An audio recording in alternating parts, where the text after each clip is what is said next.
Hey everybody, what's up?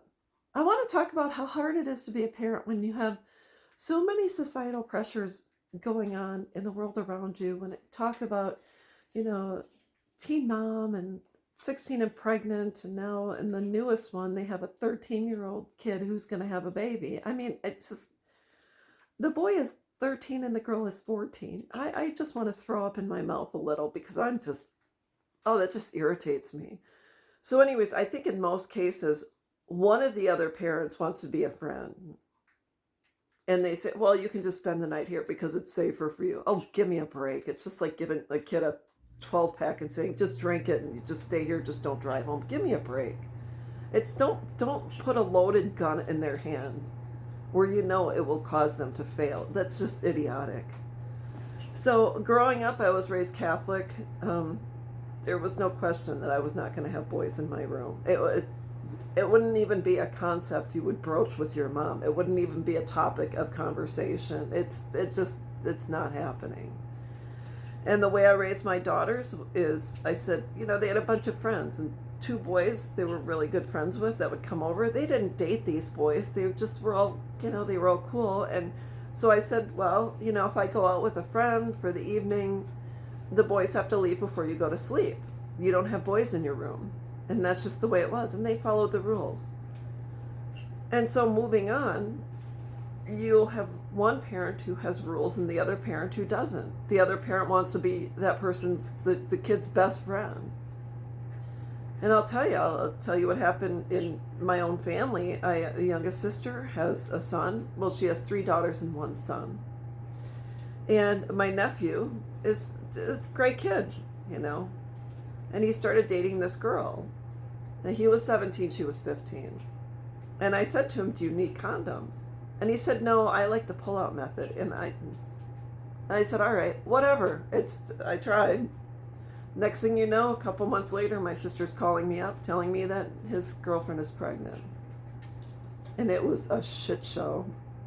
It's still a shit show. I'm sorry. I'm going to say it. It's just the way it is.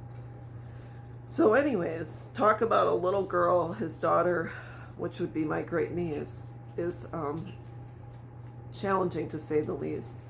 Always had an attitude, always smarting off, always rolling her eyes. It's, my nephew, I'd say, she should probably pick her toys up, and he'd say, mind your own business, I'm her dad. And I'm like, oh, you're barely hatched. So anyways, even when it came to my own stepson, I met my husband when I was 50 and he was 45, and my stepson was 15. And he was a gamer. He didn't date. He enjoyed spending time on the computer, and it was fine. And then he got a job and met a girl, and my husband and I had to sit down.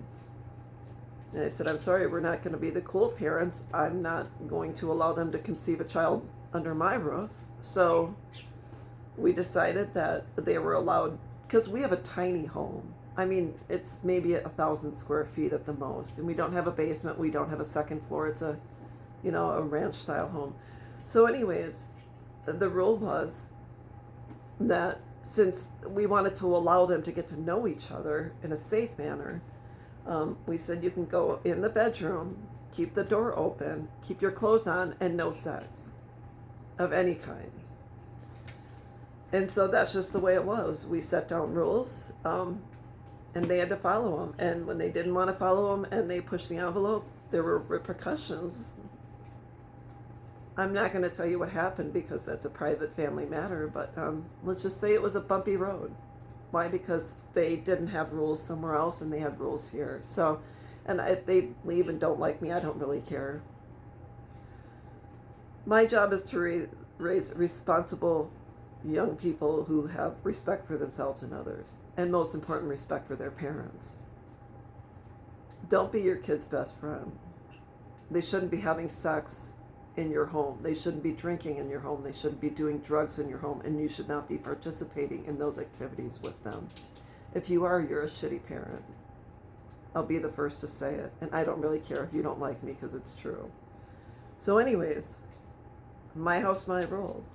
My husband, this was all new to him, so he kind of had to follow my lead.